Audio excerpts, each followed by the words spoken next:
so moving, and I really wanted to create a mood to welcome you. So many friends, so great to see all of you. Thank you so much for joining us.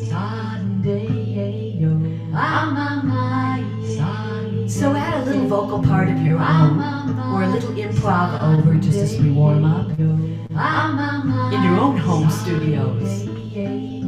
La la la, ha da re, ha da re, ya da, la da da, sa ye, ha ye,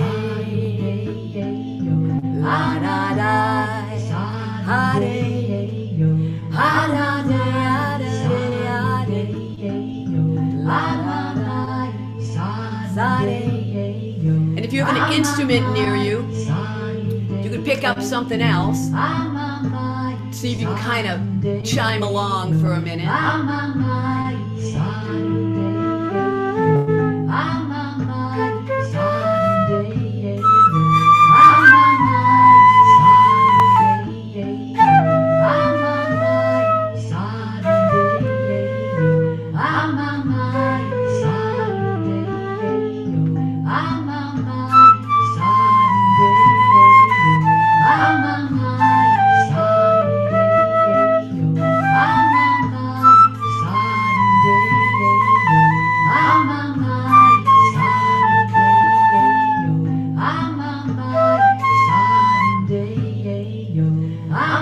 And at any point, I can change my foundation.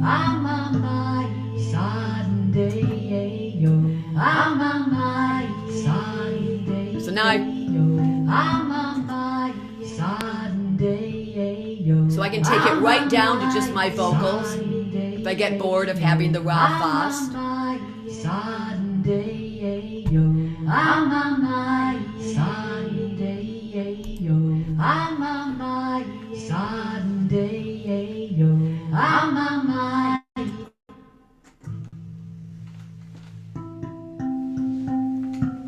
I can hear just a piece.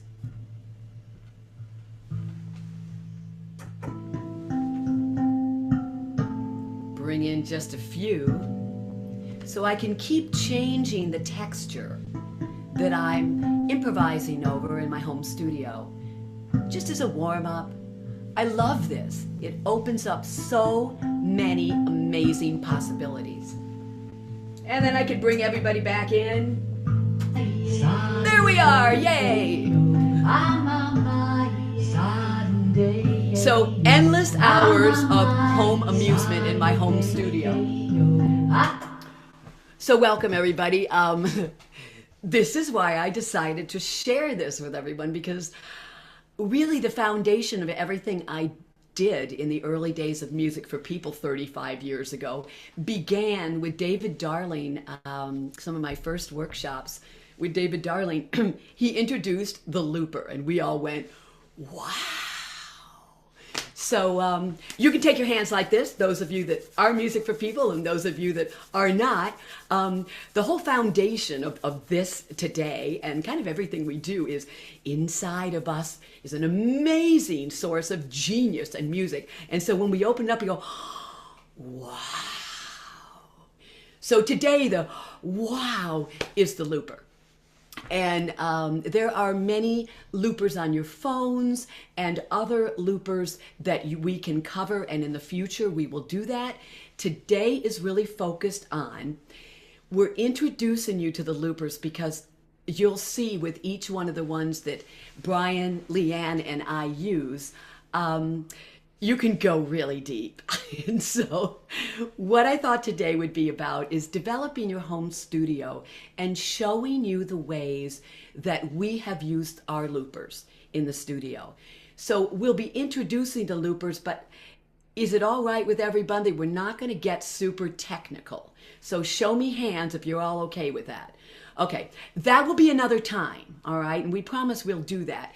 Today, I really just want to show you from 3 perspectives how 3 different artists are using loopers in their own home studios, and hopefully to inspire you to do that too. So I am Knysh with Music for People, and we have Brian Weber and Leanne Darling with us. And all of you, yay!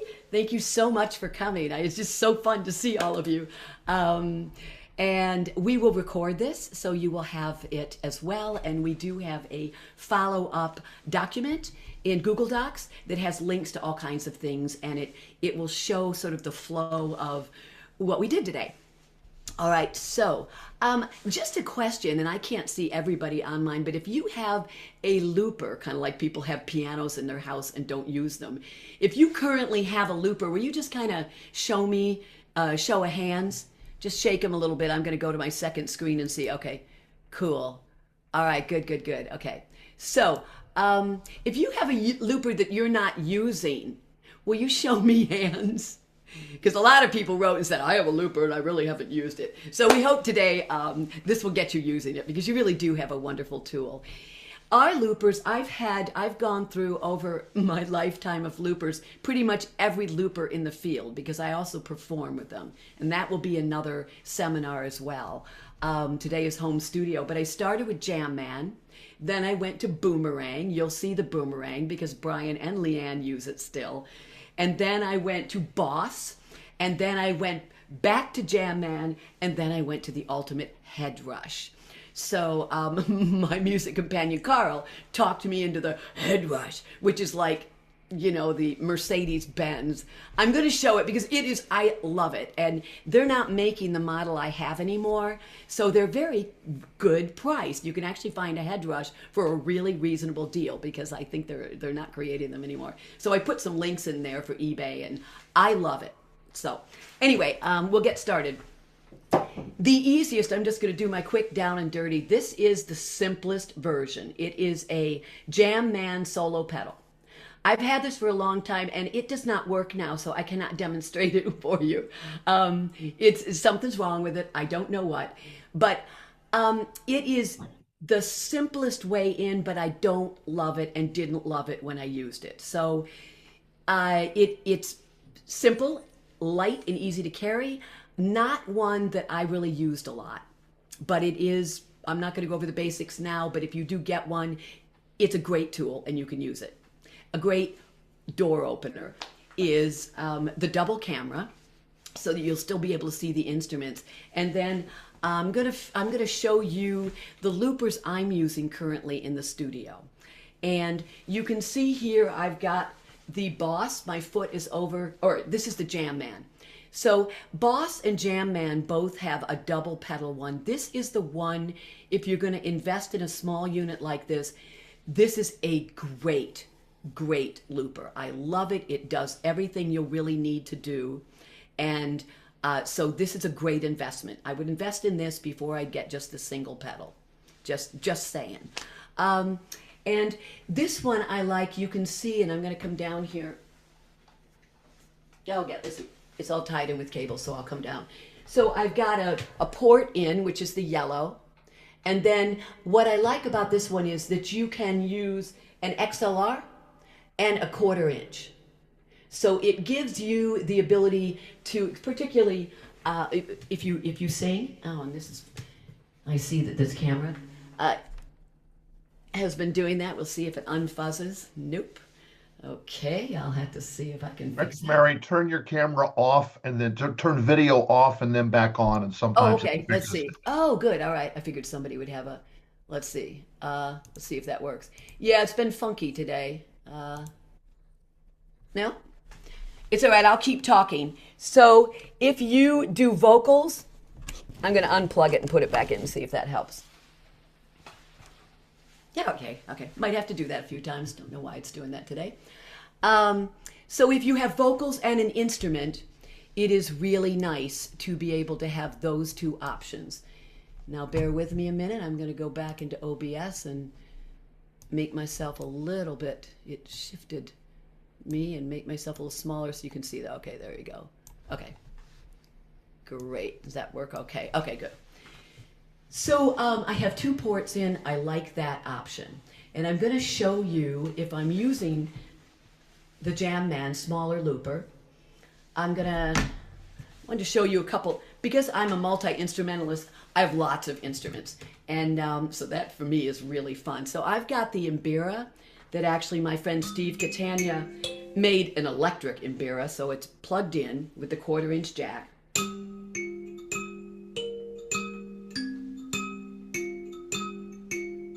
So I'll start with a simple layer. And you'll see my foot out. Now, feel pulse. So I'm going to step pulse. Getting that first loop will make or break what you're doing. So I always start with something simple like, you have to tap it in exactly at the beginning of the loop.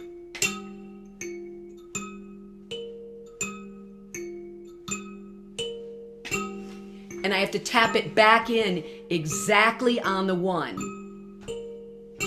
And if it's even slightly off, it will drive you crazy. So I'll see, okay, that's pretty good. You can hear there's just a slight hesitation.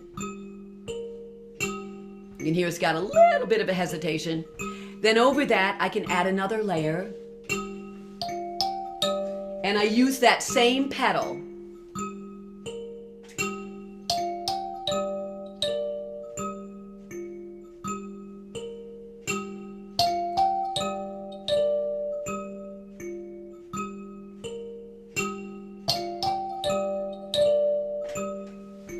Now, if you'll notice, I let it go 3 times over the cycle. The second time, I can play and it will keep recording it. So now, over the foundation, I have 3 times that second voice. So I was able to give it a little more power. This mic is plugged into my Jam Man. So I can put a vocal part in.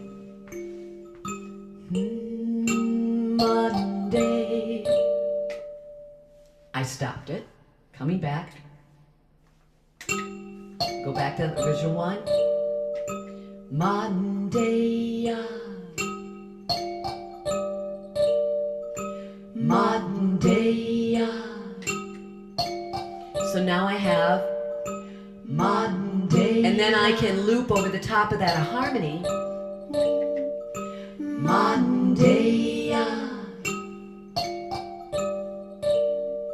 Monday,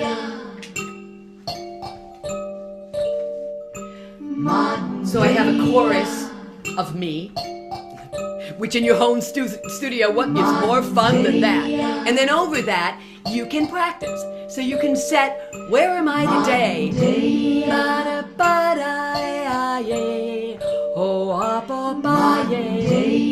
Or I can pick a flute up and go, oh, that's what I feel like playing.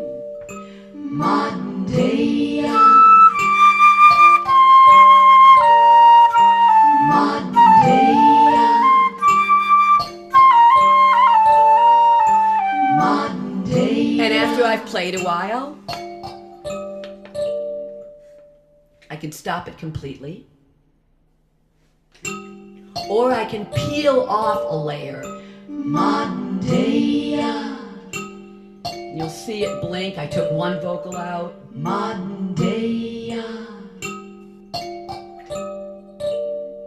Monday. So I'm peeling layers off. Monday. And with this looper, you just use this same pedal on the left. Monday.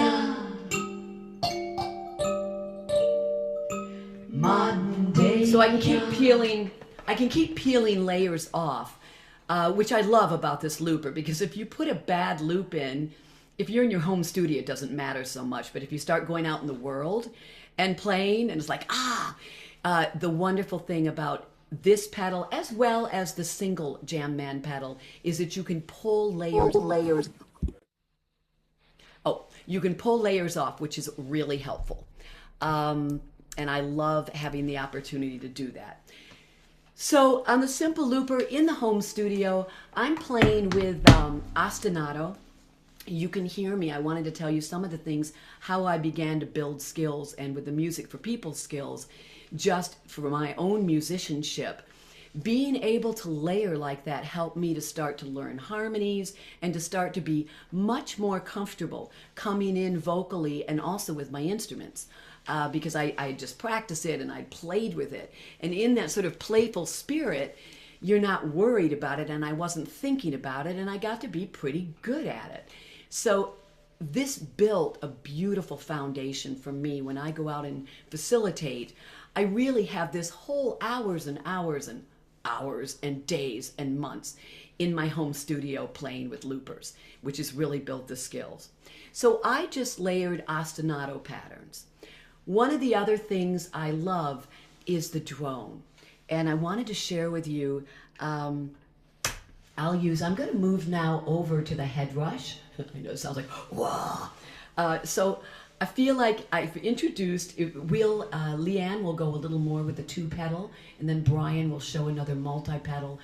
I'm going to go over now to this monster here. And what I love about the head rush is that oh, that's interesting. Okay. In the head rush, you can see that I've got a lot more ports that can come in. So I've got the power cable here. I've got the 1/4-inch jack that's coming out to, and I put in your notes, I'm using a Bose S1 speaker. It's a battery speaker, and it's small. It's over here. I don't know if you can see that. It's a small speaker about this big, and it is fantastic. It's Bose. It's got great sound, and I also can run it on battery power. So it is a incredible investment, and there's lots of small, amazing sounding speakers. So, but you'll want a speaker to plug it into. Okay. So we've got the head rush. You heard my loop when you came in. So I'm going to show you. It's green, green, green on the top. When I take out a loop on the head rush, they're on different channels, which is awesome. So I can take it out, turns it blue. Now I get back to the foundation. So it's much easier than having to peel them off one by one in a linear way. If you've got multi-pedals, the boomerang's the same, I think, as I recall. So you can mix and match the layers. So this is the beauty of getting something that's a little more diverse. And when you want to get rid of it completely, I just do this and it will completely, boom, it's gone. All right. So I wanted to share with you a couple of the ways I use in my studio that I think you might find beneficial. If you have a flute, like a native flute that's tuned to F sharp, or it's out of tune, but you want to play it in your studio and you've had a hard time playing it with other people, layering a drone and playing with your looper is a great way to get better at these instruments in particular. So if I want to just create a drone, I'll have all my fingers down, play my lowest note.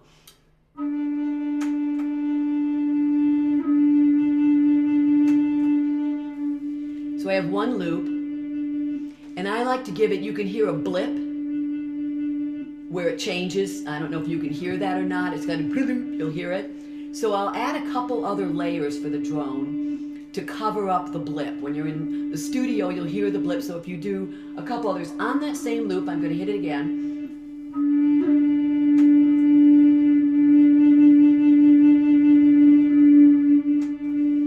Now it gets a little thicker, so it's nicer to play over. Then if I want to add a little more texture, I can add a little flutter, which gives it a little more life, makes it breathe a little bit for the loop.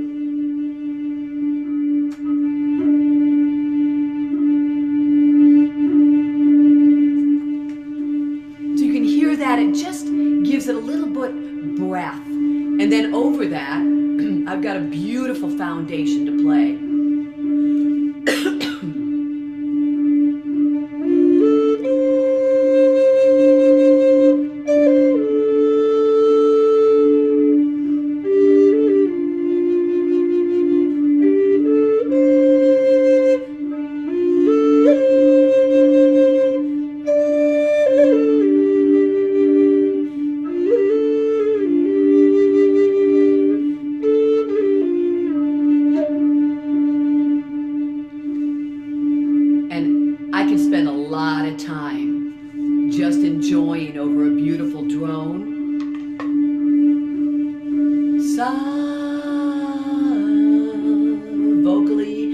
sa,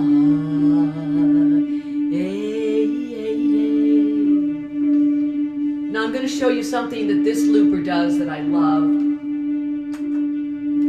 is I can actually fade it out. So I'm playing with the pedals here. I can change it. This is some of the fancy schmancy. This looper does far more than I ever use. Now I've got a fade, and you'll hear, and so it kind of glides out instead of that sudden stop, which is something with the other loopers. It was always like, oh, I just wish it could be a little calmer, you know, like you fade out. So this one does that. The other thing this looper does is tunes your, it's got a tuner in it. You can change the way that you can have loops of different lengths layer over each other. I'm staying today in the same length, layering the same length over, or doubling it. That is the simplest way to start. I suggest that's what you start doing as well when you're setting up things in the studio. Now, those of you that know with the drone, let's see. So the other thing about a drone is you can come in and just wherever you are, the one quality sound, and just show you. I'll take that, so I'm going to get rid of that loop. And I just love in the morning coming in the studio and just going, where is my voice living today? And I'll just take a breath.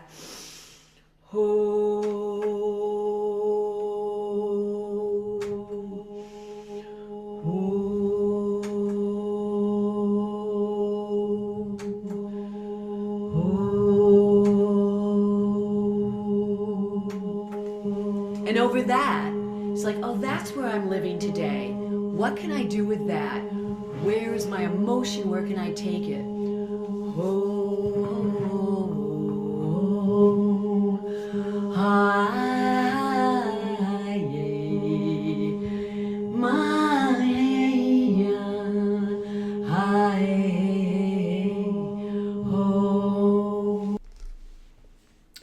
So I want to show you a couple of things that I use in the studio using my Shruti box. You can also just use a keyboard and hold the key down. So I'm going to start on Shruti. I have just the C open, and it just gives it a really nice drone effect.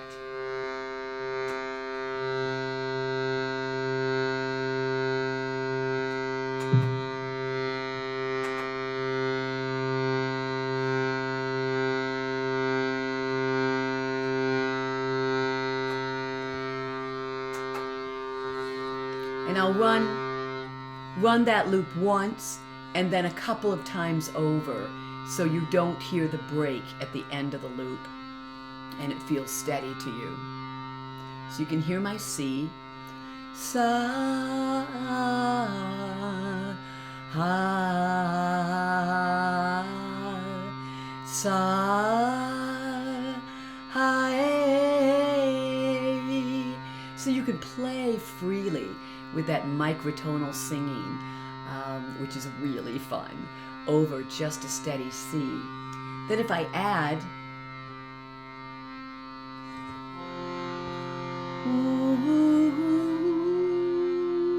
a fourth, F, you start to have a medieval feel to your drone.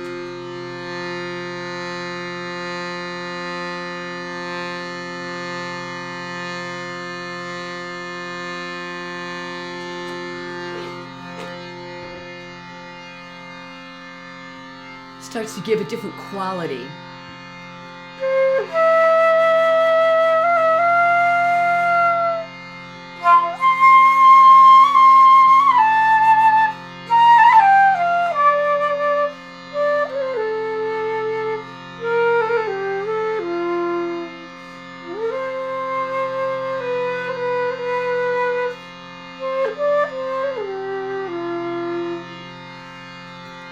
So you can have a lot of fun playing with different intervals to solo over. And I like to use the drone in that way. So I've got the C again, but this time I'm going to add the fifth note, G. Now we set a feel of Ionian mode, C and G.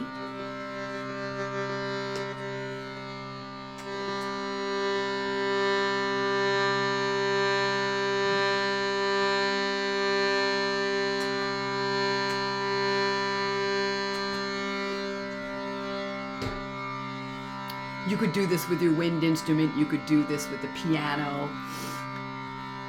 Now you can hear and feel the difference. So now if I start on C, it becomes the home. You'll get a very sort of a joyful major feeling.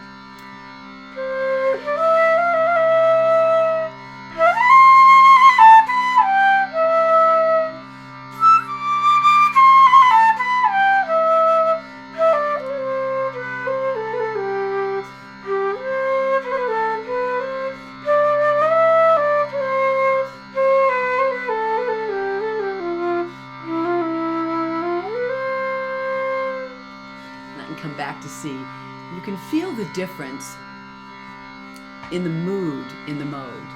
So say I want to play with the medieval modes and I have my recorder. You might have a recorder at home too, or another instrument that's easy to grasp.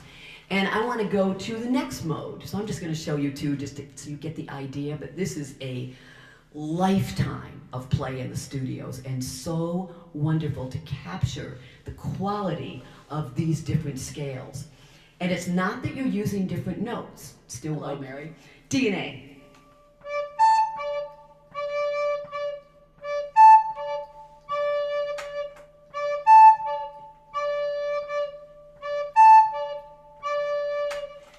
Again, you'll notice I kicked it in on the one and kicked it out again on the one. And I check, so I have a nice loop. This. And I'm doing this with movement. You can see, and the other folks will share metronomes. I've always used movement in my body as the foundation. So I really have that natural pulse. Then I add the next one.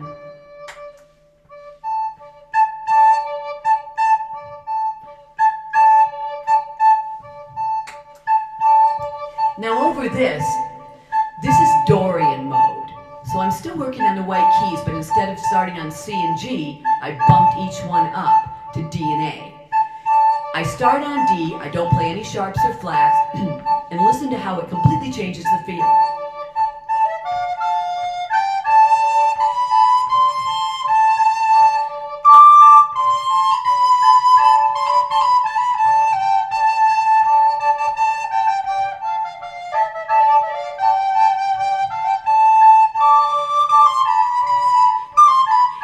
For the notes that have the color. It's like, oh, that is not Ionian, that's not major. That's got a feeling.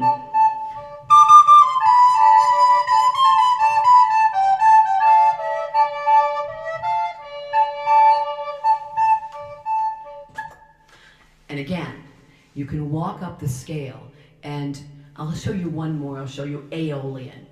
And so Aeolian is A and E. So just so you can kind of hear the difference.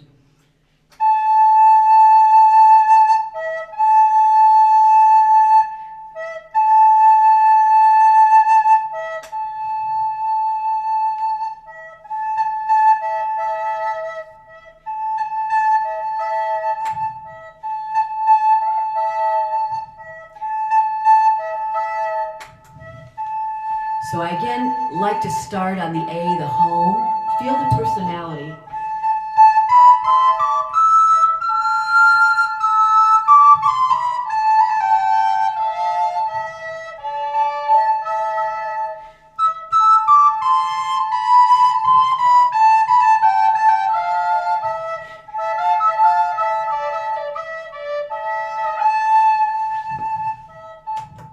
So can you feel the difference in the personality?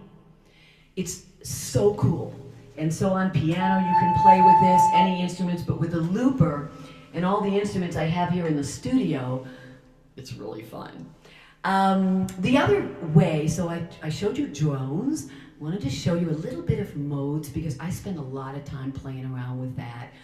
because I just think it's fascinating, and it expands. If my flutes are limited in the notes they play, or my instruments are limited, it expands the possibilities in a beautiful way. Ukulele. A lot of you know that I have been playing a lot and teaching ukulele as an improvisational tool in slack key C. So I changed the tuning, and this is where I've had so much fun with the looper. And so I've got G, and I have a low G on my ukulele just because it gives me a bassy sound. C, E, and instead of A on the first string, it is a G. So these are the same. Should be anyway. So when I play it open, I have a C chord, okay? And so I love that because if you're just beginning ukulele, it's like, oh cool, I can have a lot of fun. So I start and I go, okay, my ukulele's gonna be the whole band. So I start with a percussive piece.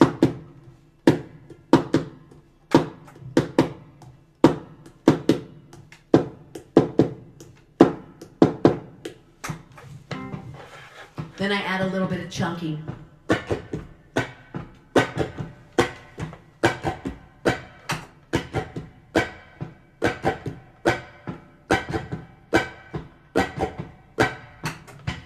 So now I have a super cool groove. Then I add something with just open C.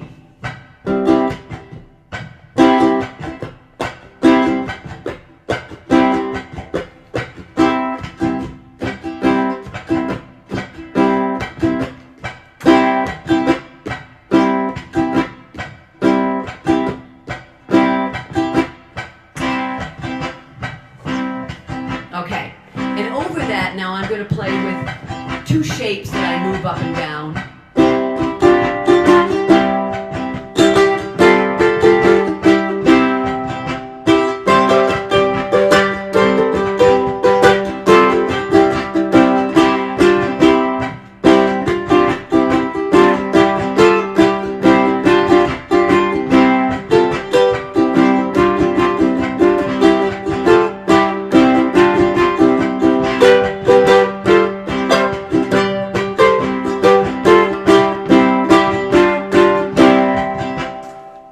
I can have endless amounts of hours and have playing around with ukulele and open tuning, and I just thought this was such a beautiful way. It's two simple shapes. If you're interested in more of that, I can share that with you. I'm actually working on a book now. But it all sounds good, kind of like wind chimes. So as you move up the form, I can set a groove in slack key C and never change a chord, but have an incredible improvisation and a lot of fun with open slack key C ukulele and my looper. All right, so it brings me, let's see, I'll give you the mbira as the last one and some percussion instruments. So with the mbira, it's really nice. I play a lot. We covered drones, we covered ostinato, some layering modes. Gave you some ideas with that. And I'm going to just show you today, if we're in a 6 cycle, I can have 3 sets of 2s or 2 sets of 3s. And so I love with the mbira, I can find, make a loop, so I've got it, I'll just go 2. So I like to think in solcatu, my head is going ta, ki, ta, ki, ta, ki, ta, ki. So these are my 2s. Now I have to remember for my first loop that it's 6 beats, so I have to do 3 sets of these, or it won't line up for me to lay the 3s over it. There's these bugs in the studio. So this is instead of a cable, because I'm always tripping over cables, so I forgot to plug my... Oh yes, okay, you can hear it better now. All right, let's try that again. We'll get rid of that. So I'm going back, and you can count with me, so this is my 3 2s. Ta, ki, ta, ki, ta, ki.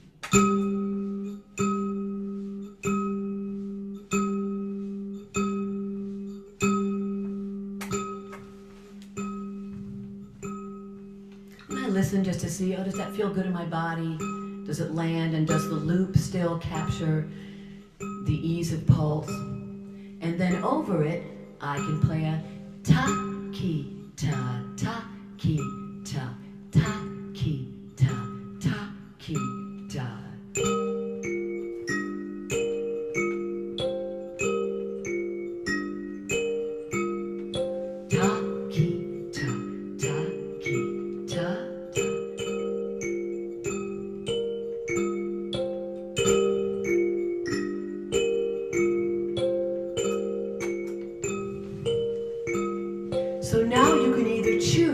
Are you living in threes? Ta, ki, ta, ta, ki, ta, ta, ka, ta, ka, ta. I'll add a vocals in three. You can try it with me. Ta, ki, ta, ta, ki, ta, ta, ki, ta, ta, ki, ta, ta, ki, ta. So I got that three, the three feel, or you can add the twos.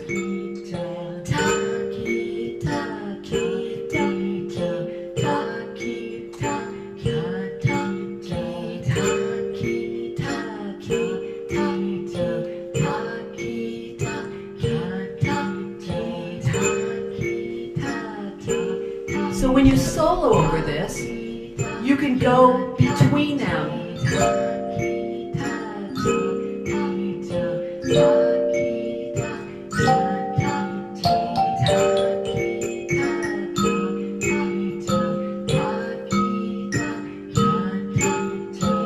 Bouncing between twos and threes.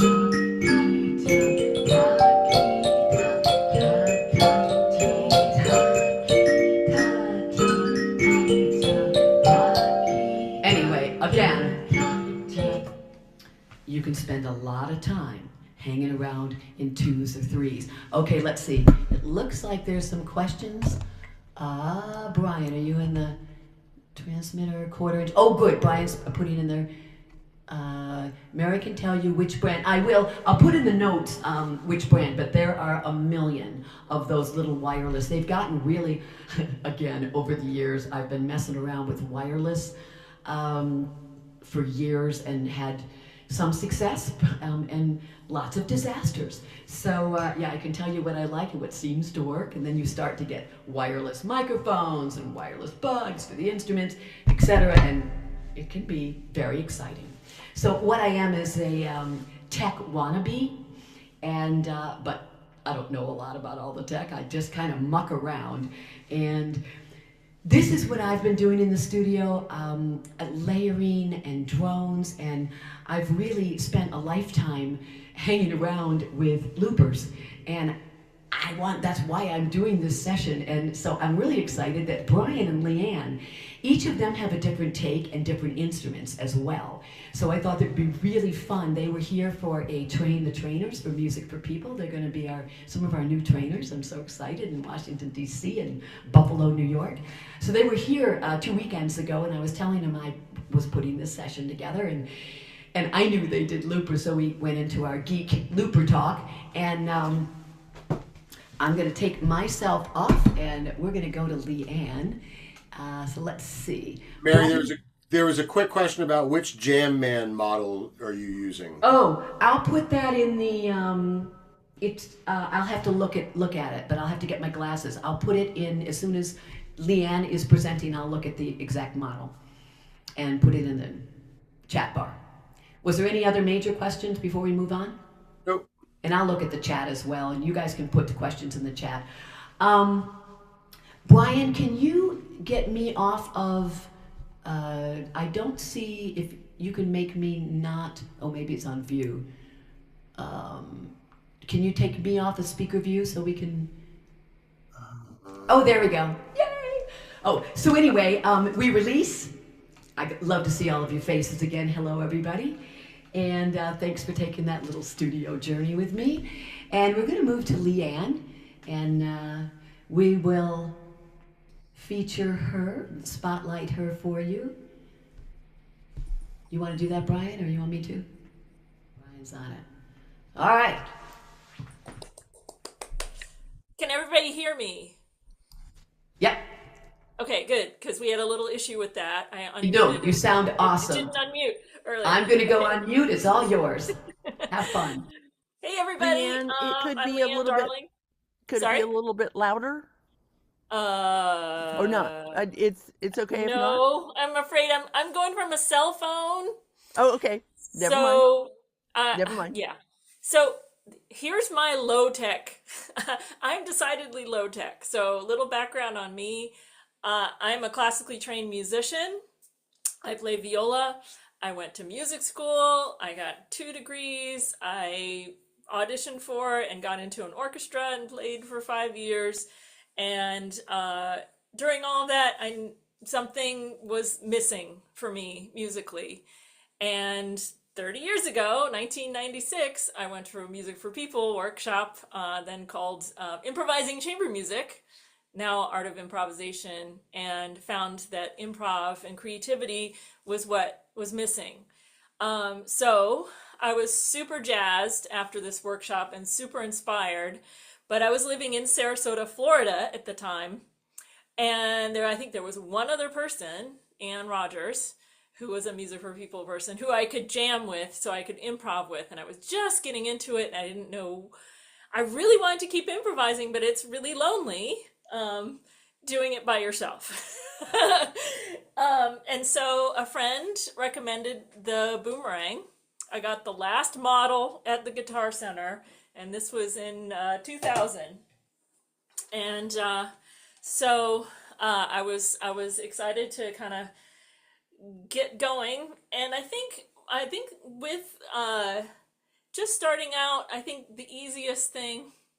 Well, let me just let me go to what equipment first before I start talking about techniques. So I had the boomerang first. However, the one thing the boomerang doesn't do is, well, one thing it needs is it needs to be plugged in. And I was living in New York City, and I wanted to play in the subways, and I would play different places and where you couldn't plug in. So I learned about the Boss. And I got a Boss RC20XL. I think the Boss are kind of the most ubiquitous loopers out there. There's all kinds of them now. The 20XL is I think is kind of the signature one.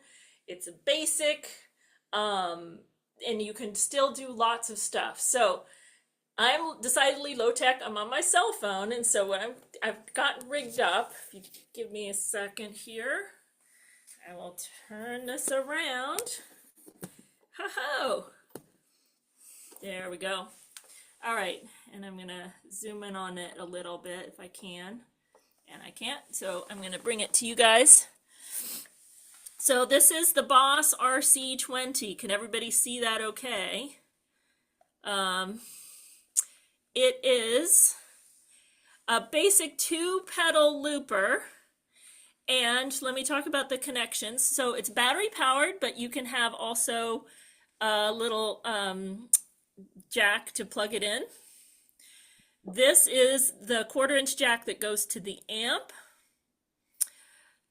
This actually is a little 1/8-inch jack. It's an aux in, which means you can take a CD player or your computer or another device and plug it into the looper. I'll be talking about that a little bit later. Then we have one is a mic, and one is an instrument input. So 2 different inputs. They're both 1/4-inch jacks. Somebody had asked about different types of jacks. 1/4-inch jacks are usually what instruments use, especially instruments with pickups, like electric guitars, or if you have a pickup on your instrument, you would use a 1/4-inch jack. However, I use also a microphone, but I am technically challenged, and I'm not a tech geek by any stretch of the imagination. So I like the basic bare bones thing. So what I did is I got myself one of these handy microphones. With microphones, though, you need what's called, you need a power source for that microphone. Oops, there we go. And so it's what you call phantom power. And you can tell the microphones use a different jack. They use an XLR jack, what they call. So I run the microphone into this adapter, which gives the microphone, essentially just gives the microphone power. All right, I run it through this, and then I have a XLR jack that's XLR on one end and 1/4-inch on the other end. And that way I can run a mic through the looper as well. The later Boss models have an XLR input, so you don't have to worry about this, and they also come with phantom power. So, you know, depending upon what you get. I know you can get these on eBay. They don't make this model anymore, but you can get plenty of them on used on various sites, and they're pretty reasonable. I was seeing anywhere from between 94 to about 150 bucks. So that said, that's the gear. Now, the first thing I did is I just wanted to hear how I sounded. Sometimes I play an improv and I'm like, how did that go? I'm not so sure. And I just wanted to listen to like what I was coming up with. So I just made super simple loops. And with this, all you have to do, let me get my foot in here, is press once, play, and then press again, and it loops. So.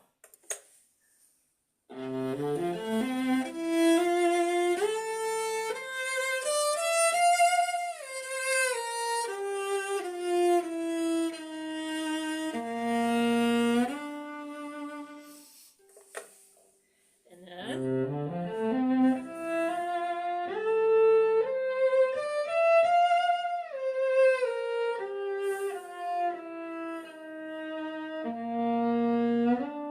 So then I press this pedal to stop the loop, and I thought that was awesome. It's an instantaneous digital recorder. I could try stuff out and instantly record it. Perfect. Okay, then I got into, of course, the ostinato or groove thing, where you enter in a particular rhythm, and layer on top of that. The nice thing, what I did just then is I pushed the stop pedal. This is stop. This is record and what I call overdub or stack, where you're stacking layers on the looper. When I press the stop button for 2 seconds, it erases what I just did. So I can start over again. Okay, so, but the thing about the Boss, which is so cool, if you're worried about like, oh no, my loops aren't gonna, you know, line up, I'm not gonna get into the groove, it has a built-in metronome.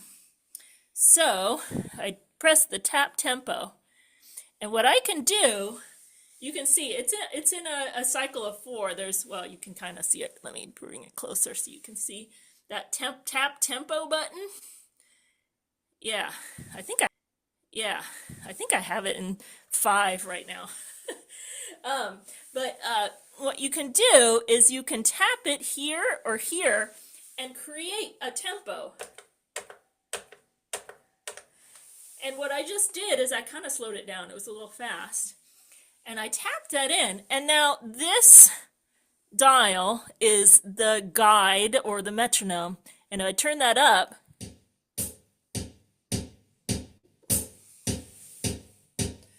you can hear it's a fun little metronome drum player backup. So if you want to enter a groove and you're a little insecure about the groove, you can do this.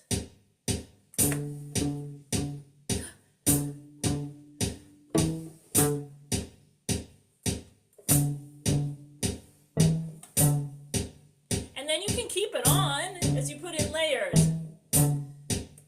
I tap it again.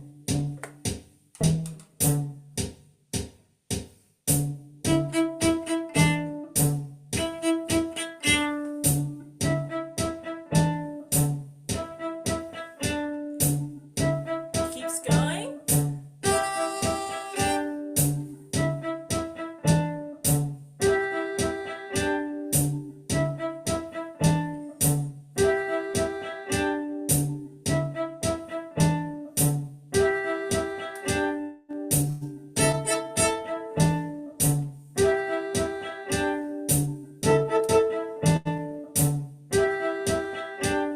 And then I can take it out, right? I can take the metronome out. I can put it back in if I need help with the groove. And then it makes for a really nice tight loop.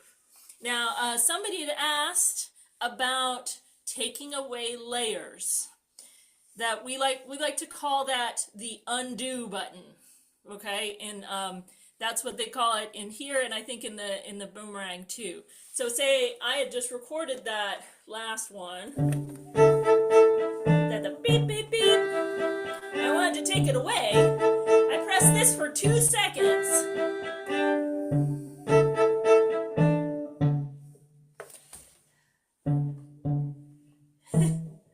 Actually, it took away 2. Sometimes it takes away 2 and sometimes it takes away 1. But if you press it for 2 seconds, it'll eliminate the last layer that you put in.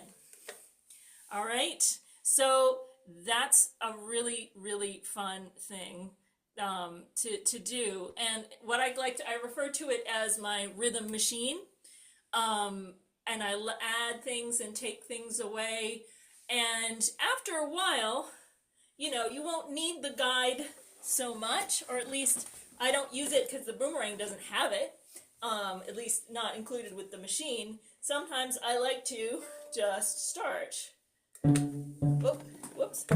Let me erase that one first. So I'm stepping on the stop pedal to erase, and now here we go. Let me try again. Start right away. Okay.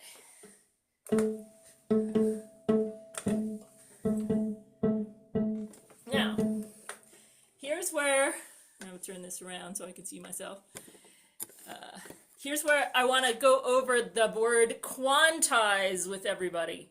Quantize is a fancy word that you'll see with looping, and what it means is that the machine is smart enough that it figures out that if you're going for a groove and you don't quite make the loop to the groove, you're a little late on punching at the end of the loop, it will figure it out and go, oh, I see what you're doing, and it will shorten the loop ever so slightly or lengthen the loop ever so slightly so that you can make it a perfectly rhythmic and steady loop. That's called quantize. And the boss loopers are really great for this. The boomerang loopers do not do this. You have to actually really get the tapping right the first time. And the nice thing is that the boomerang loopers are so clear that it actually really is easier than some. These pedals that you have to push in are sometimes a little more difficult for that. But that said, quantizing is really a nice feature. So you don't need to stress so much about whether your loops are gonna be, rhythmic or not. And here's another fun feature. I'm gonna turn you around again. So let me erase that last loop I did. Make sure I have that erased. Now, if I hold down, this is the tempo button. You can tap the tempo with, or you can tap it with the right pedal. If I hold this down for 2 seconds, and then I tap a tempo, that was in 4. Most of them are in 4, but, and hopefully this works, you can tap it in a 5 or a 7 or any kind of pattern you want for the guide. So 1, 3, 4, like that. Nope, it doesn't do it. Let me try it one more time. Okay, here we go. Okay, now when I turn it on again, should.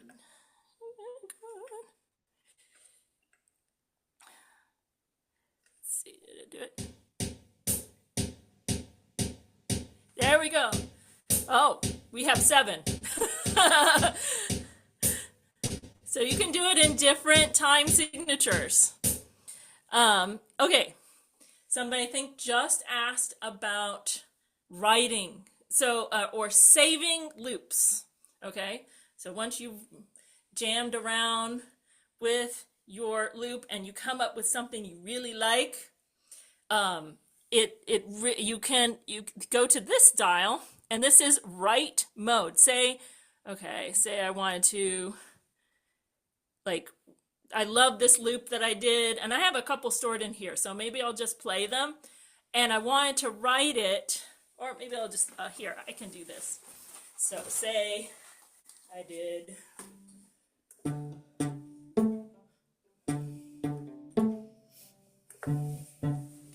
There. I quantized that. Yeah, it's a little, it's not bad.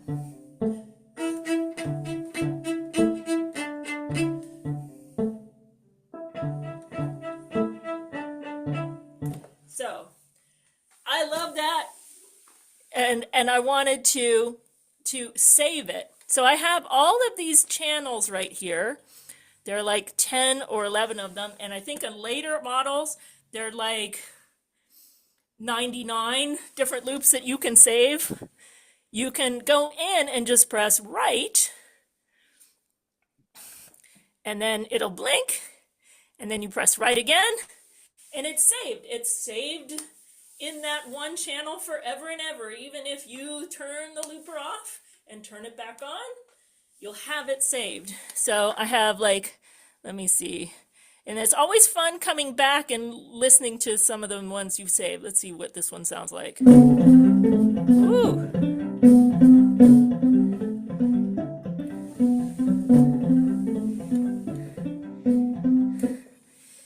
And that's really cool. You can add to them. You can't take anything away with this model, but you can add more stuff if you wanted.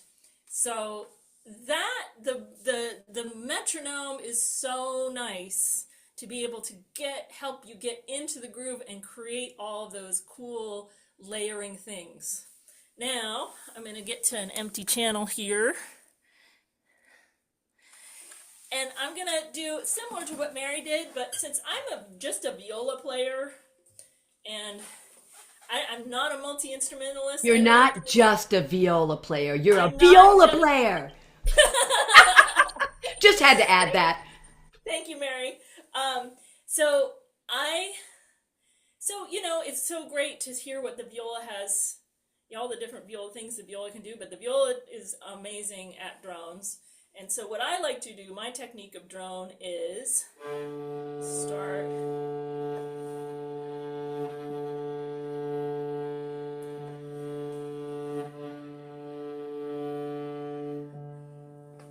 And then I like to add in the fifth.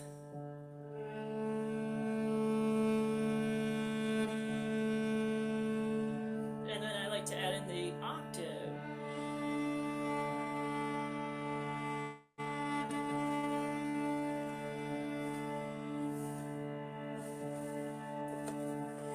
Once you add in the fifth, so that's a D, low D, A, and then up the upper D. And I think that just makes it kind of shimmer, and so you can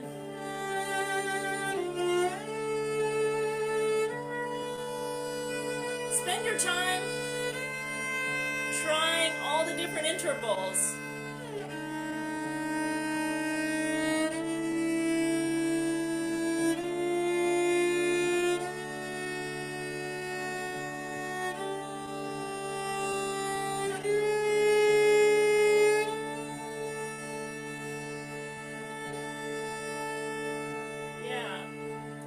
Just love that. I could just go on for days and days.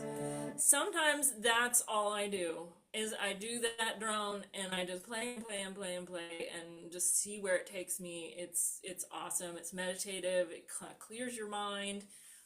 It's super cool. So I do that, and then, you know, I can do chords on the instrument like a guitar player. But I also like hearing those chords on the instrument. So I like to do, in Music for People lingo, the descending bass line, the famous descending bass line, which you can do all on your own. It's so awesome. So.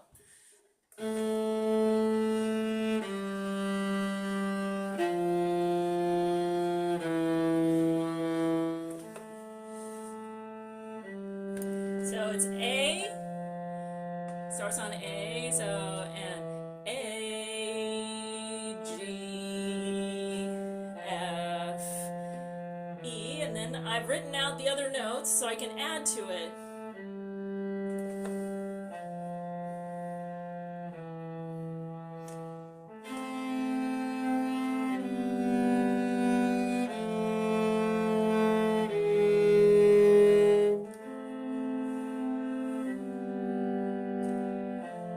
And then the third voice.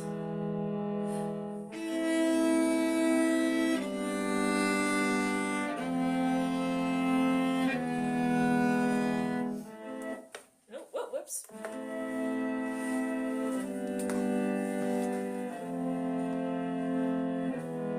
And then I can play with this.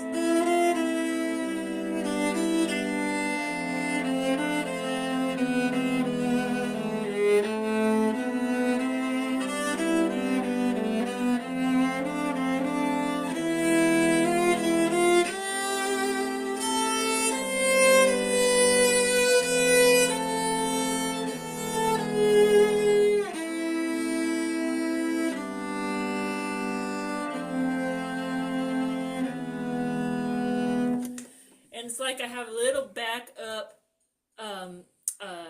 string quartet with me. It's so awesome to play with that.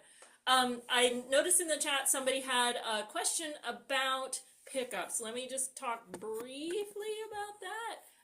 I'm going to turn the microphone back and camera back around. Hello, everybody. So I have an acoustic instrument. It's a hollow instrument. So I can either mic it or I can use a pickup. I've done both. I have a little clip-on mic that you can literally clip on the side, and it goes and it kind of points to the F holes, and you can do that. The drawback with those is if you want to play with other people in an amplified environment, feedback is an issue. That hum, it's really super annoying. What happens is the vibrations get caught in the instrument and it builds up and the feeds back with the speaker, and it's a real pain. So pickups are another thing. There are a lot of different pickups on the market. There's some that just have this like little putty on them that you can stick on the back, literally. And they actually sound really pretty good, and they're not expensive. Of course, I do a lot, so I have a more expensive. This is a shirtler, and it fits literally inside my bridge, but I can take it out. I had an LR Bags that actually was installed inside the bridge, so that's a little bit on the pickups. So the last thing I wanted to cover is some little more advanced creative tools. So we got all these different loops, taking in and out. The drawback to this, of course, pedal is that you only have one loop to play with. You can stack on top of it endlessly, but it's just one loop. And you can also play it in reverse. That's fun. But probably for a later time. No, the other thing is with improvising, you kind of want to get out there and see how viola sounds playing jazz, right? But you're too scared to ask your jazz friends, can you just play, a jazz groove for me so I can get used to it and play along? Yeah, which was my problem. I was a little shy. And so this Bose, and I'll bring you back down to the little pedal here. Sorry about the light in the background. You can aux in, which means you can take a track from your CD player or now computer. If you have an 8-inch jack that you can connect to this looper, and they have it's called a center cancel feature. Fancy meaning it just cancels out kind of the main voice in the recording. Now, some recordings it doesn't work because they were only recorded, like they recorded live, for example. So I took the liberty of getting a recording of Blue Bossa with Oliver Nelson, really kind of famous, kind of really standard jazz tune. and I recorded it and I saved it, and you'll kind of hear the melody in there. I just recorded like a 16-bar loop. You can kind of hear the saxophone in there, but it's a little muted. So let me play that for you. And I'm going to turn it up because this is quiet.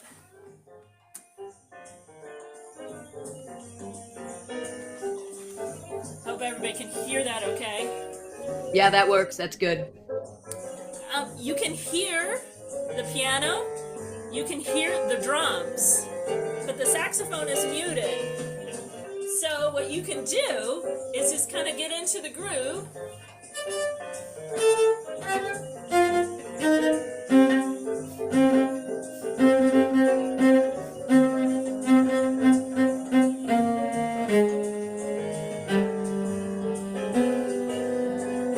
Just do like one or two notes.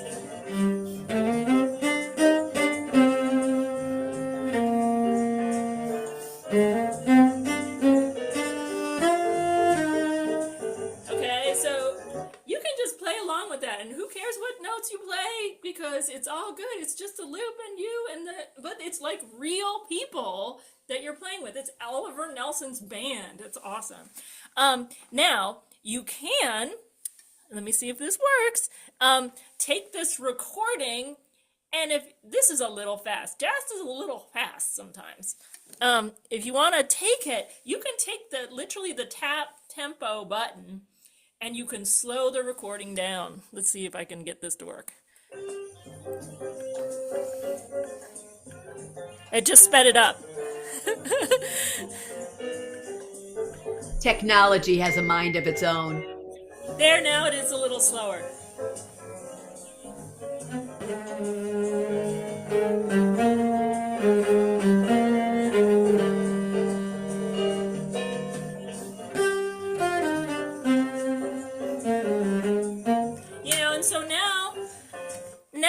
It's like a little bit, okay, I can deal with that tempo. Now that's just temporarily right now. If I went back to it, it would go back to the original tempo that I recorded it. But in for your practice session, you can slow down or speed up as you like. So that I think is a wonderful thing. So, okay, so what I did is basically I connected my computer through an 1/8" jack, and I queued up the recording, and I pressed record just like I would if I were playing. And then I pressed record again, and that recorded the loop.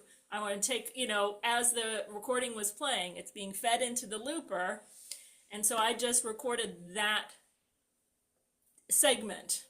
And now it's saved. So yeah, I hope that answers your question. So if you're wanting to try different styles of playing and different styles of improv, this is a super great way, because you can have African, you can have gamelan, you could have country and western, you could do Middle Eastern rhythms and just play around with those. And it's all just so wonderful, because that's kind of what I'm about. I like playing the one instrument and seeing everything it can do, and using it as a percussion instrument too. Sometimes with the pickup, I can do different drum effects and all kinds of fun stuff. So I think that's everything. Thanks, Leanne. Woo! Thank you so much. Thank you guys. Wonderful. Love it. Yeah, I recorded a whole CD of looping stuff. I have a lot of original tunes, so we can go over that later. But on to Brian. On to Brian. All right, hello everybody. Thank you, Leanne. Thank you, Mary. Some fantastic stuff so far. Welcome everybody. I'll start with how I set up my looper. So Mary was talking about how the Jam Man and I think the Head Rush both have XLR and 1/4" inputs into the back of them. Again, the XLR is the 3-pin type of plug that you use for microphones. The XLR is just the single, 1/4" that you use for instruments. So my looping pedal, the boomerang, and you can see I've actually got two boomerangs here. This really, really big one back here, the Boomerang Plus, I don't actually have that plugged in at the moment. That's the second boomerang model that was ever put out. The original one was just the boomerang, and then this was the Boomerang Plus, because it basically added a second loop. And then the one that I'm going to kind of primarily use here is the Boomerang 3, which is the current one that's out. I've tried a bunch of other looper pedals in the past. I think I tried the Jam Man. I've tried a few of the Bosses and things. Personally, I have just always loved the Boomerang. It's the one I landed on. In terms of setup, I'm not going to lift the Boomerang up here, but if I get in a little bit back there, it does not have an XLR input. Okay, it has 1/4 inch ins and outs. Okay, and it has MIDI capability. So if anybody's into MIDI, MIDI stands for musical instrument digital interface. Basically, you can plug your computer in and get all sorts of cool sounds and stuff, and that's another way. I think somebody asked, how do you get music going through your looper? That's another way. If it has MIDI capability, you can basically just plug your computer directly into the unit. Okay. The thing that I liked about the Boomerang initially is that you cannot record onto it, or meaning you can't save loops. Okay. The old ones, the new ones. If I record something, tuner on. Okay, so if I record something,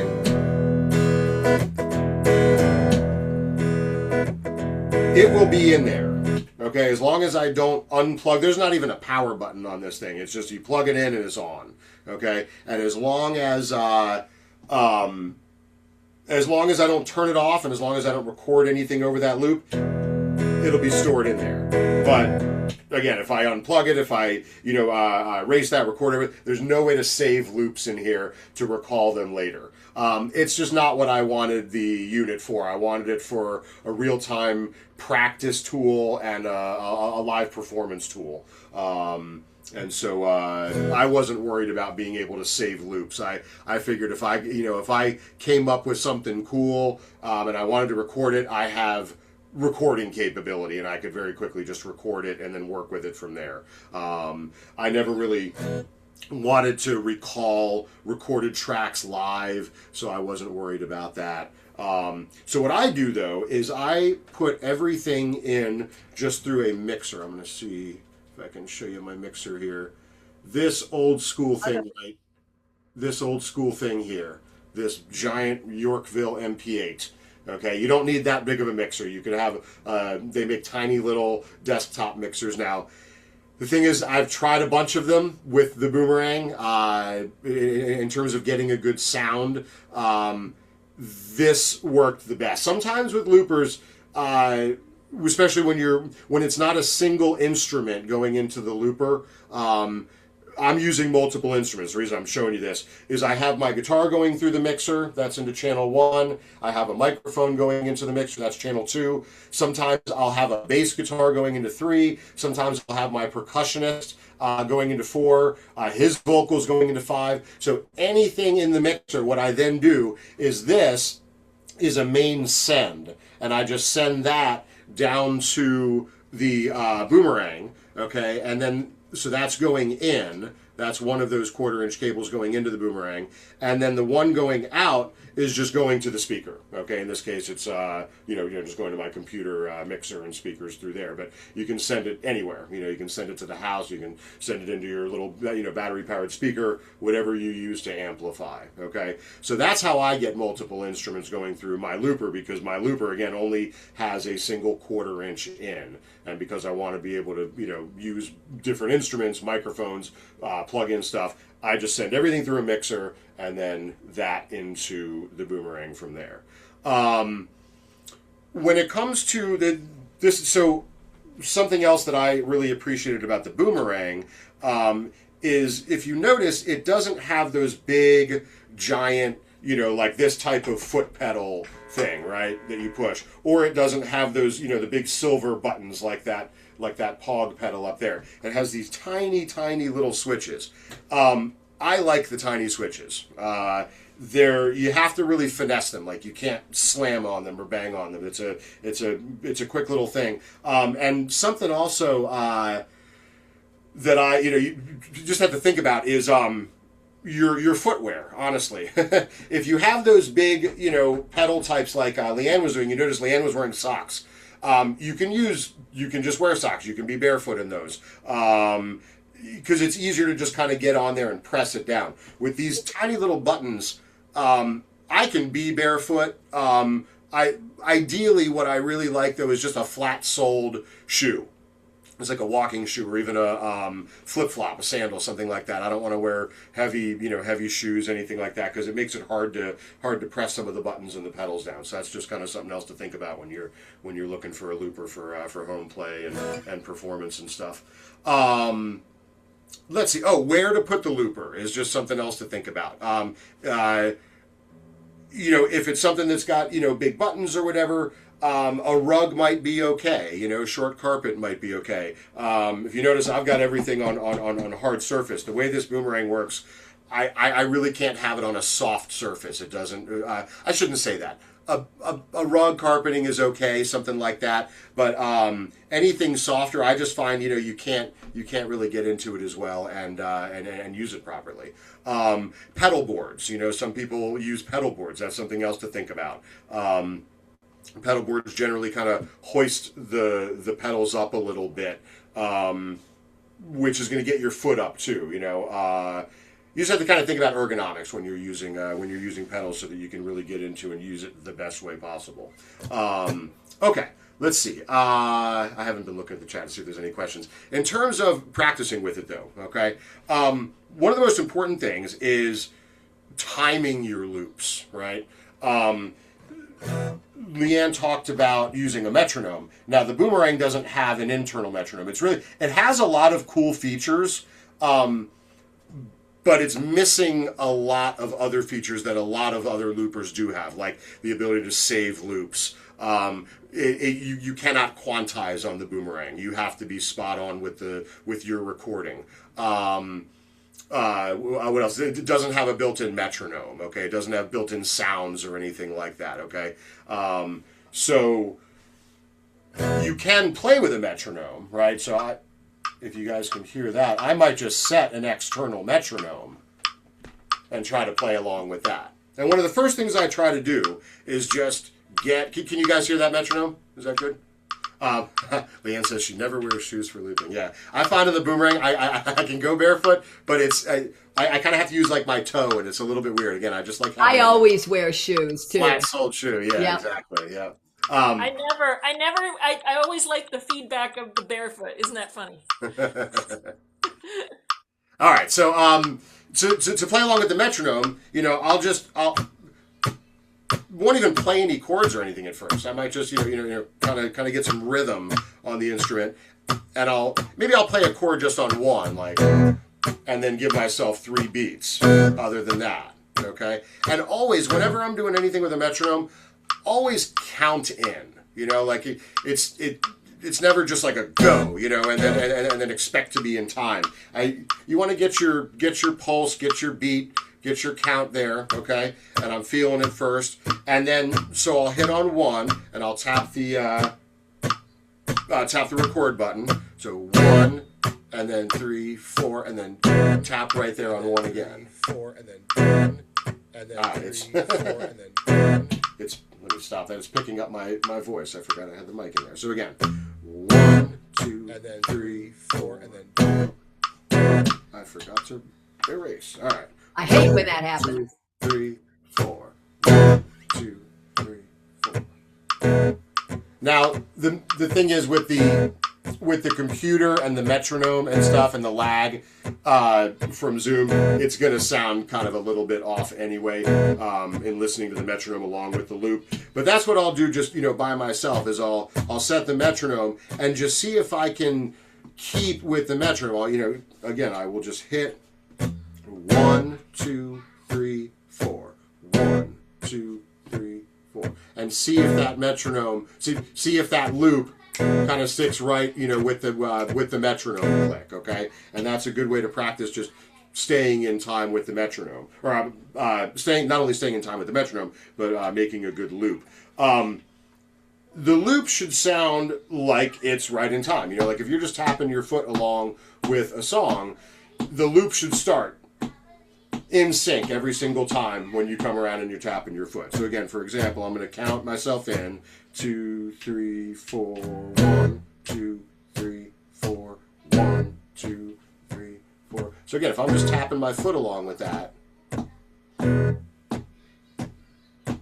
it should sound like it comes in right at that tap every single time. And that's how I know I'm getting a good loop. Okay? If it's a little bit rushed, it might sound like this. 1, 2. Okay, so again, I'm tapping, but then 3, 4, it started too quick. 2, 3, right? So if you're trying to tap your foot along, and all of a sudden you feel like, oh no, it came in too quickly, it's probably rushed. Okay, the opposite of that would be going too late. So 1, 2, 3, 4. Okay, so I'm tapping my foot. 4. Actually, that one kind of was right on. Sorry. 1, 2, 3, 4. Okay, so again, I'm tapping my foot.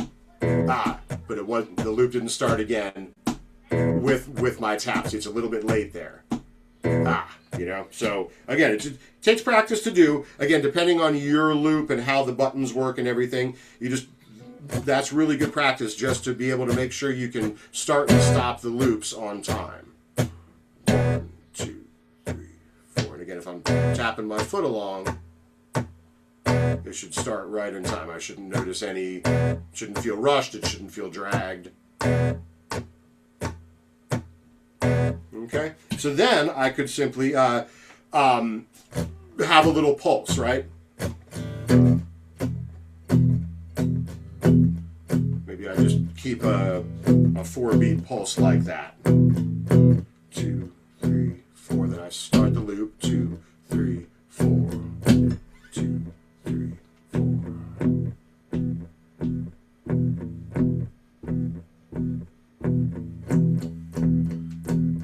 Okay, I can add a little bass. We could call this a sort of a pedal. Okay, you hear lots of different terms. Mary talked about drones and ostinatos a little bit, right? A pedal is kind of when you just stay on one note, kind of a consistent rhythm. And so this one, what I can do, I've got my main loop going, and then I can stack over top of that. So you can hear there's just that pulse, right? And I'm going to pedal a little bit of a bass line over top of that. So I hit the stack button, and that records over top of what I've already got down.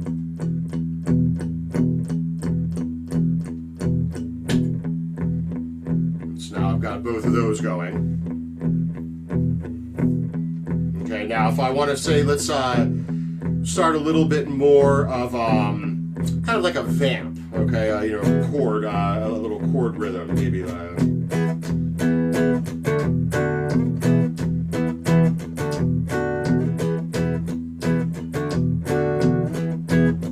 So I stack it.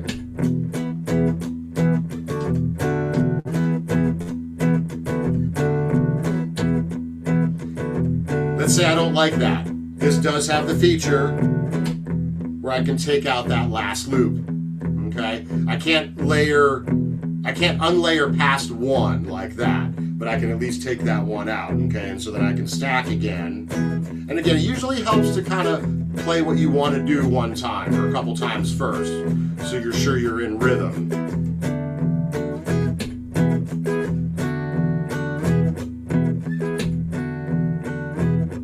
All right, so now again, I've got that pulse. Bit of a pedal just in the bass, a little bit of a chord vamp, and now you can play around. You can solo, right?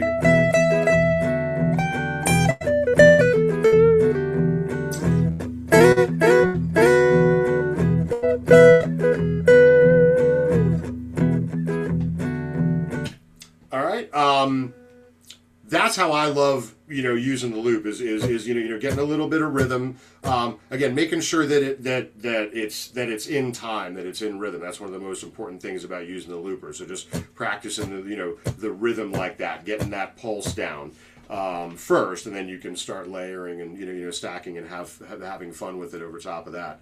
And so that's all I was doing there, was just one chord. I was just playing an E chord, and that's what I had for the pulse. You could just use a single note. If your instrument is monophonic, you can just play a single note. You can harmonize on top of that, like Leanne and Mary were showing too.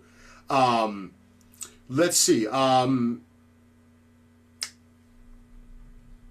You can then you can play around with all sorts of cool just rhythm things. Again, let's say I just get the pulse going first. Okay, so 1, 2, 3. I count in. I start 1, 2, 3, 4. All right, make sure it's got good time. Okay, and then maybe a little bit of a bass line. Stack. The thing with stacking, I should point this out.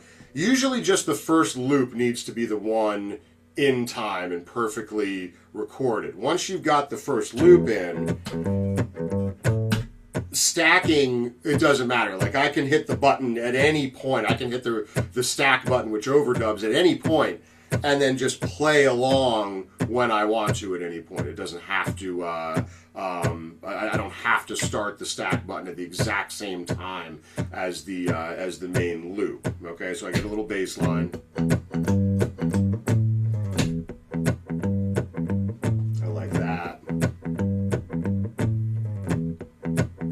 And again, a little bit of maybe chords. Or I'm just going to stay on just the E, actually. Keep it nice and simple. I'll stack that.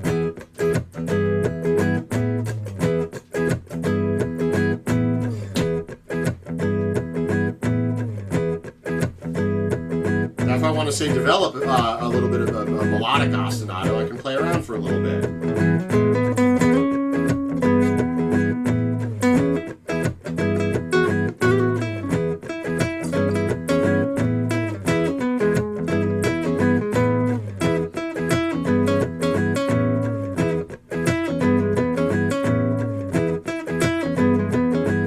Now maybe I found something that I like. I can loop that.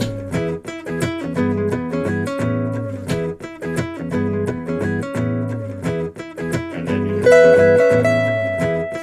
can solo over top of that. Then maybe I eventually get into and find another ostinato that I like after I've been soloing.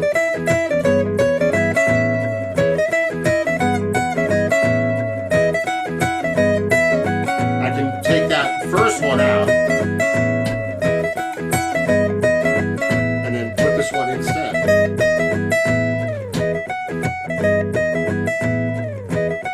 So you can kind of change around. I've got the main stuff there, but then I can change around the overlying parts. Play around with that a bit. Cool. Yeah. So just I guess to go a little bit further. Yep. In terms of getting, say, multiple loops going, say I want to, practice, I'm like writing a song. This can be a great songwriting tool too, so say I'm, working on a song and I'm writing melodies for a couple different parts.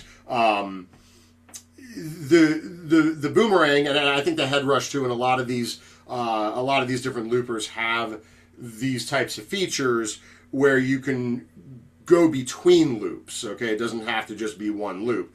The boomerang, you can set it for various modes. Okay, where it's either a serial setup where like one loop will go from one loop to the next loop, and when that one ends, you can go back to the next one. You can set it up to sync, where you can basically have multi-tracks and you can start them and stop them when you want. Then you can set it up to just have multi-track and just anything goes. Like, like they don't even start or stop with each other. You can just start or stop them whenever you want to. This right now I have set up for what's called serial play. So it's like when one loop stops. So for example, if I start this first loop, sorry,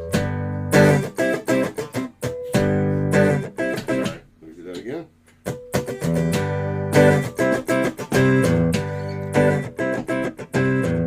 So I've got that one now. I say I have a second part to the song.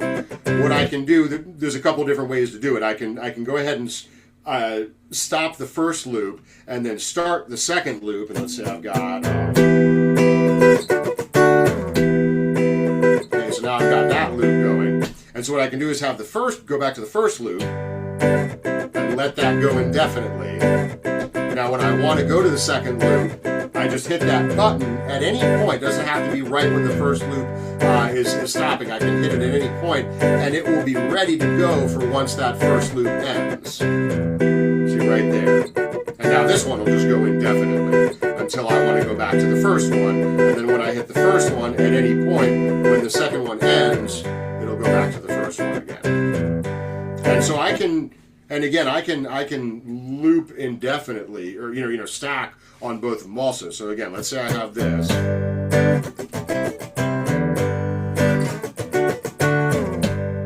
right, that's my first part. I want to add a little bass. Oh, something else. What I do too, I've got an octave pedal over here, which is not working.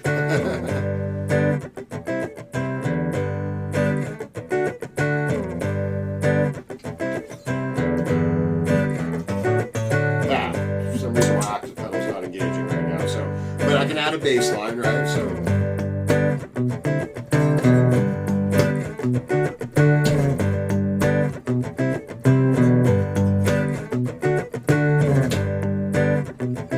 now I want to go over to that second loop and start it. And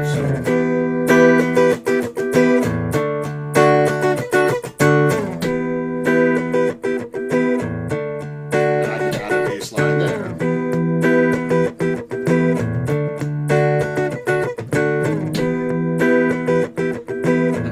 To the first one.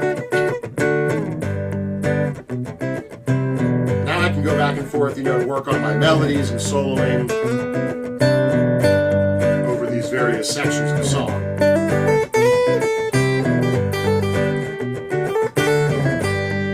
I can also, if I bring my microphone back into the mix, I can add vocal rhythm, which I often do, right? So.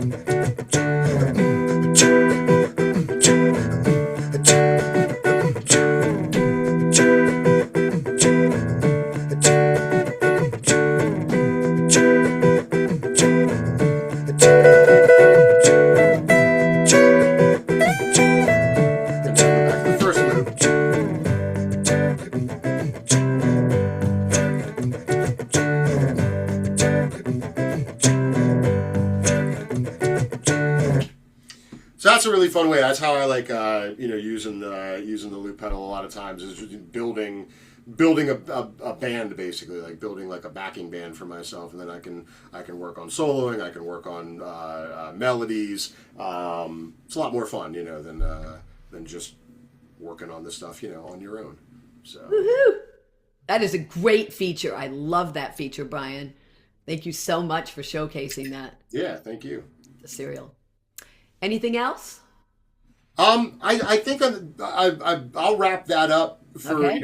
For me now. I guess if there's any questions, we can move it to questions. I'm going to move. Thank you so much. It's awesome.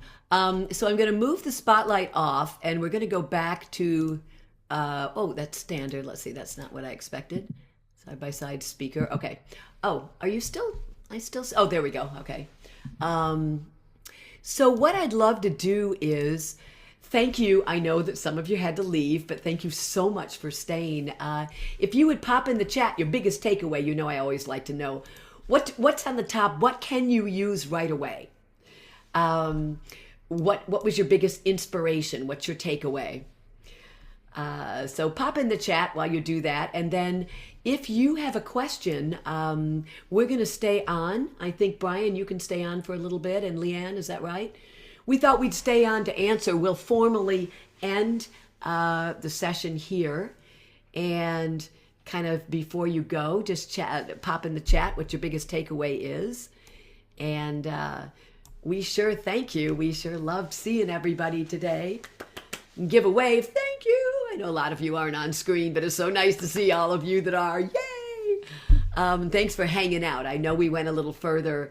It took it a little longer, but because I had all three of us, we thought it would be really fun to share as much as we can in this first session. We plan on doing others. I'm very interested in doing a looper in performance seminar, kind of like what we did here, but really based on, because I've been using loopers for 35 years as a teaching artist with young audiences. And instead of hiring a band, it's just me with all my instruments. And I've actually made a living with my loopers, and I've had a lot of loopers crap out in the middle of performances and weird things happen because I am not the best with technology. Any of you that know me know that. And they have kind of a life of their own. So I have a feeling of, is it going to work? And when they work, they are awesome. And when they don't, it's frustrating. And I make the audience do what my looper would do. So I got really good at having the kids or whoever was in my audience take the parts on. So it's like, okay, the looper wants the audience to take over now because clearly it doesn't want to do it.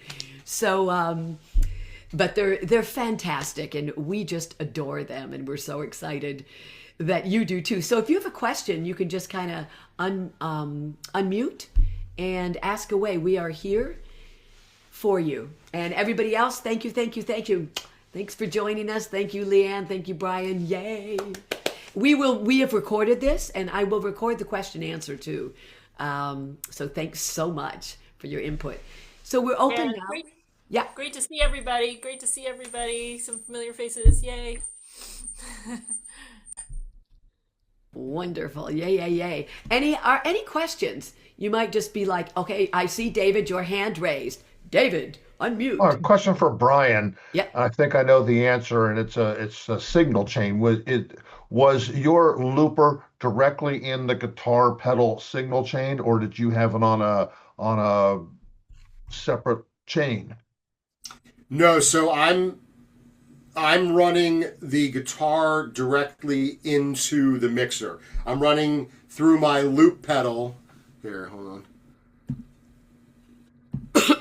Okay, you had them on separate tracks, is what you're that's fine. So the guitar is just going through all the pedals into the mixer, as is the microphone. And then I've got a main send from the mixer. Okay, mixer out to the looper. Okay, to the thank looper, you. correct, yeah. Cool. And then the out from the looper, in this case, just directly to the speakers. Sure. If I'm playing live, though, I'll run the looper back into the mixer so that I can have so that I can also hear it through the monitors and the mains. Thank you. Yeah. And Carrie, Shake Your Man, great to have you here. We will put in the pricing. It's a really good question. It depends. He's asking about different prices. What's the easiest point in? And jumping online before we did the seminar, that Jam Man single pedal seemed to be one of the least expensive, running in at about around $100. Like I said, I would really recommend you to get a double pedal. I just think you'll be happier if you're going to invest. And I think that you can get one, pick up one used. You know, this gear, people will buy them and not use them for probably $150, $175, not that much more. So I really suggest, and even the head rush, I paid, I think it was $850 when I got it during COVID, and now it's $450.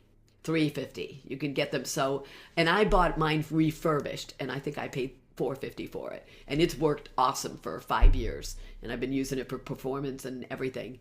So yeah, I would say also it's the features. I mean, it's what you want. Features are important. And Carrie, it is really, it is the head rush above all the others Brian uses a mixer.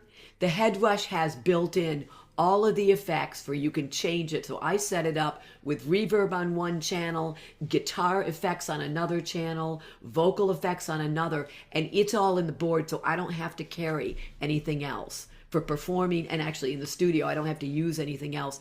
So if you go deep into what the head rush can do, it's just like, oh my God, it's everything you heard and more. We just touched on a little bit, but I figure if I can use it, anybody can use it, because truly I'm that kind of tech person. So pretty much it's user friendly for on the simple applications. Yeah, the DeVos, like I said, was also around $100. Yeah.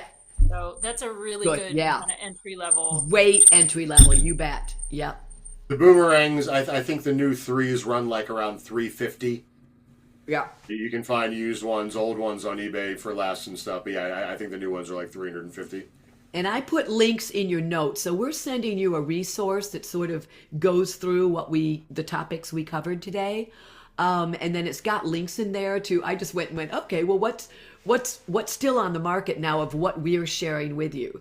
We've been using these tools. So none of us in the last 3 years bought a looper. Am I correct, Leanne and Brian? So we don't have the latest loopers, and they keep changing. And you can store, and you can also run, I'll make loops and then run it into the computer, into my computer studio. So that's the other thing you could do is run directly. Many of them will interface with the computer, and you can use it in the studio if you got something cool. I save my loops and use them as well because they're just so cool.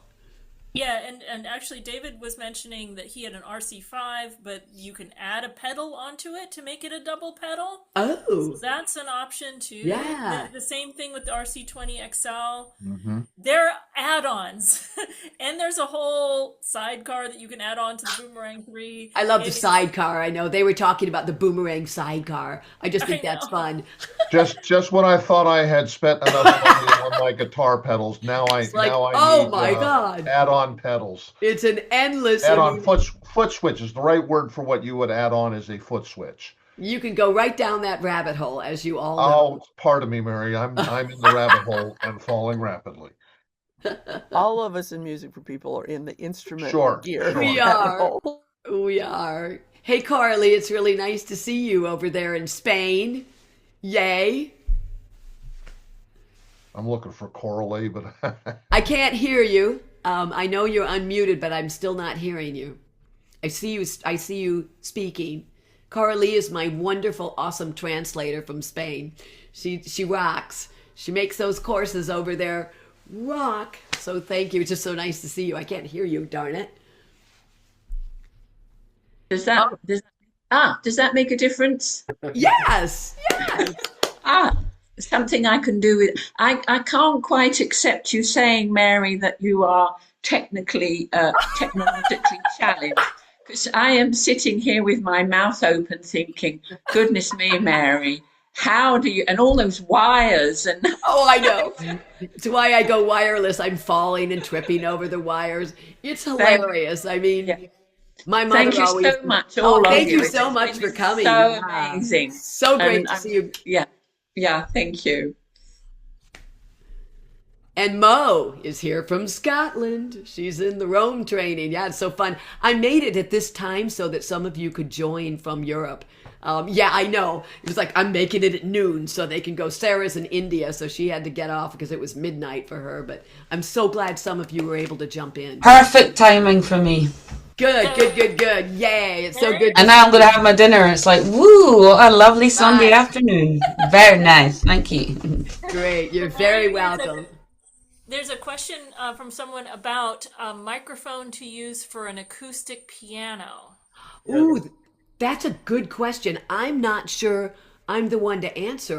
Leanne? No, I mean, you don't need anything special. So I actually meant to talk about that.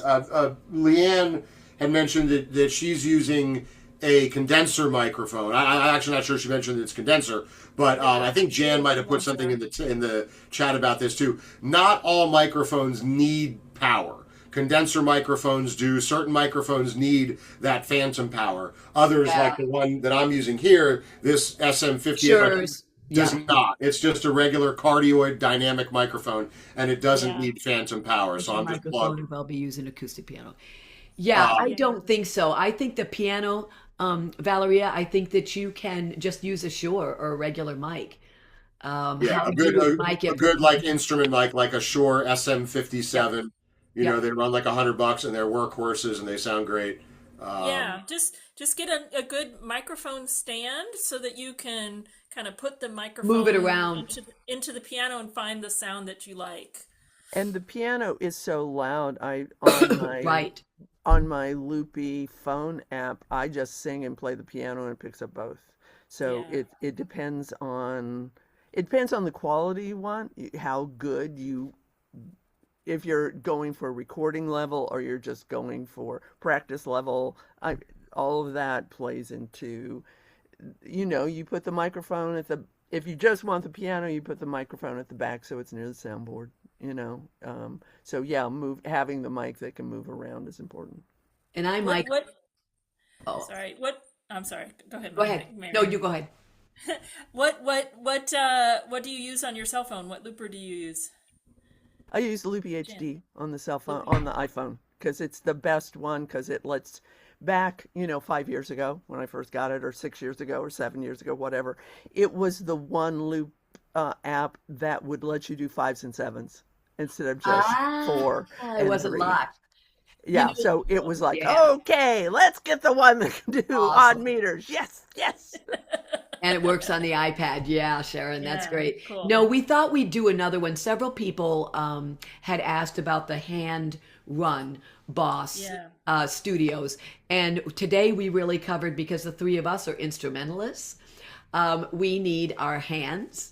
So I could never do the hand one because it was like, I need my hands. I'm always doing something with them. So we will cover Loopy. I'd like to do another series that have a little series of different loopers. And so I think the other one will do one. It's vocal and some of those tapped people that are using those, and on your phone, because Jan's done a lot with Loopy. And so moving forward, we really wanted to get you going in your home practice studios. That's our biggest hope. So go play.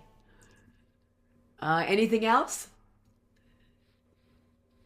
Okay, let's unmute. Bye-bye, everybody. Let's unmute and do a one quality sound before you go. Yeah. For those of you that are still here, just because this is what we do. Here we go.